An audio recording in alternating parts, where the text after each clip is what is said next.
আসসালামু আলাইকুম প্রিয় ক্ষুদ্র খামারিরা, সবাই কেমন আছেন? আলহামদুলিল্লাহ, আল্লাহ তাআলার অশেষ মেহেরবানিতে আমি ভালো আছি।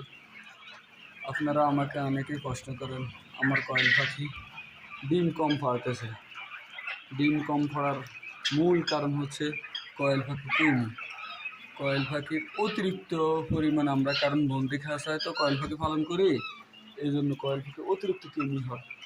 তো ওই কৃমি থেকে মুক্তি পাওয়ার জন্য আপনাকে প্রতি 50 দিন পর পর কৃমিনাশক ওষুধ দিতে হবে। তো আপনার কোন কৃমিনাশক ওষুধটি সবচেয়ে ভালো এবং কি গুরুত্বপূর্ণ?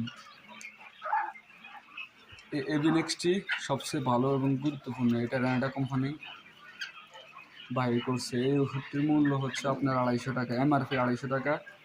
12% ডিসকাউন্টে এই ওষুধটি নিতে পারবেন যে কোনো ভেটেরিনারি দোকান থেকে। আর প্রতি 50 দিন পর পর আপনারা কৃমিনাশকটি করবেন। কৃমিনাশকটি করার সঠিক নিয়ম হচ্ছে আপনার যেদিন কৃমিনাশক করবেন না